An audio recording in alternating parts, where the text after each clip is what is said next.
So it's been a few months since the tragic passing of Chadwick Boseman, and, man.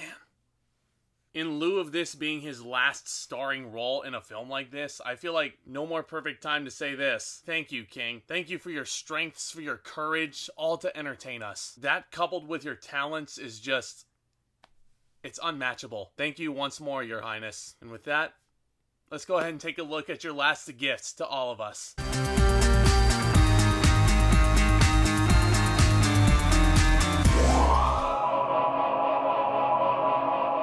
Welcome back to the channel, ladies and gentlemen, and yep, here we are again. Welcome back to yet another brand new movie review. And as always, I thank you all so much for stopping by, and I hope you enjoy your stay. And this time around, we are of course hopping onto Netflix to take a look at early Oscar contender Ma Rainey's Black Bottom. This one was directed by George C. Wolfe. It's based off of the famous Broadway play by August Wilson, and it stars the always excellent Viola Davis in the title role. And of course, you have the iconic Chadwick Boseman in his final performance. Tensions rise when trailblazing blues singer Ma Rainey, played by Viola Davis, gathers with her band at a recording studio in Chicago in 1927, and right at the forefront of her band is high-tempered trumpeter Levy, played by Chadwick Boseman. So right off the bat, guys, oh my goodness, Ma Rainey's Black Bottom is undisputedly one of the year's best films. Like, honestly,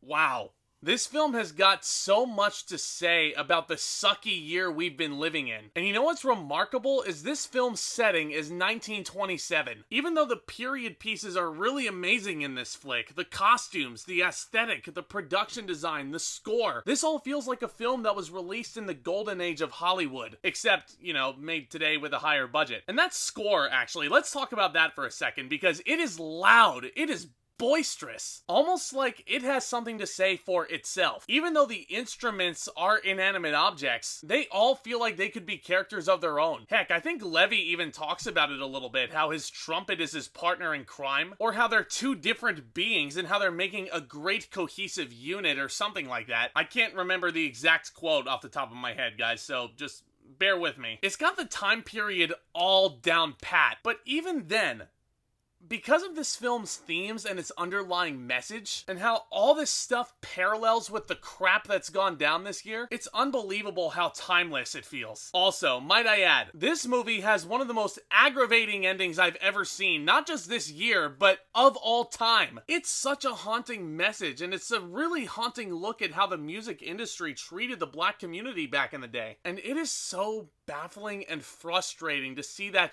still happen today. August Wilson really has a grip on our emotions, doesn't he? And speaking of, this film was also, of course, based off of the Broadway play written by August Wilson. You guys remember 4 years ago when a little movie called Fences came out? Also starring Viola Davis and starring Denzel Washington, who also directed it. I really love that film. I think its message, similarly, very resonant today. Even though Fences will probably always be August Wilson's most iconic work, I think Ma Rainey's Black Bottom translates much better to the film medium. And George C. Wolfe blocks this as if we're watching it on stage. Minimal sets, it pretty much all takes place in this recording studio, and this is the norm for straight plays like this when they're done live. Usually takes place all in one location, but the filmmaking here all makes this one location feel like its own little world. And this direction, this editing, everything just feels so frantic. Like these characters have nowhere to hide, and their grievances are all exploding out in the open as one scene builds after another. And let me tell you, it is absolutely mesmerizing to watch. Let's talk about this star vehicle for Viola Davis real quick. She is excellent here. Now, she always is, but here, she transforms herself. I had to remind myself constantly in the back of my head. I'm like, holy crap, this is Viola Davis. Truly Oscar-worthy. I would not be surprised to see her win another one. But oh man, let's talk about Chadwick Boseman, shall we? This was tough.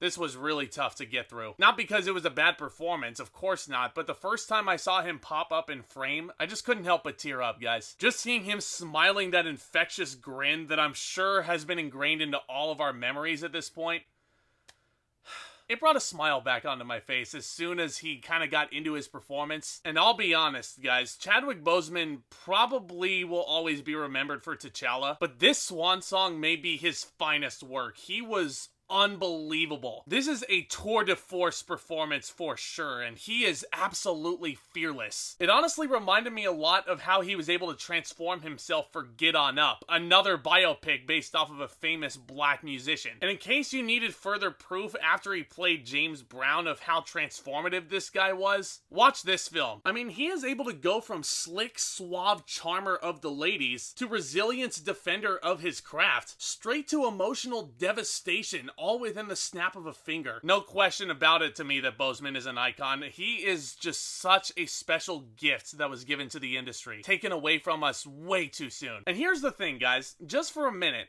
take the fact that this is his final performance out of the equation. Even without that knowledge, this is a heart-wrenching performance, and that's especially apparent to me in the various monologues that he's got. And I'm starting to get the feeling that August Wilson has an affinity for the monologue. One monologue is describing how his mother was brutally violated by 8 or 9 white men. This monologue can feel like one that you'd see in the Oscar nominee video packages, but it's the one he has later that really gets me about this performance, where he's describing how bogus the character of Cutler is with his religious beliefs. I'm not going to get into spoilers about everything he says, but it is absolutely haunting how real it felt. It honestly had me tearing up at that point too. Boseman, rest in peace. This is honestly my favorite performance from a leading actor this year, and it is, yes, currently my pick to take home the golden statue. Now, if I were to nitpick Ma Rainey's Black Bottom, I really don't want to do that because honestly, I really don't have any issues with it. But I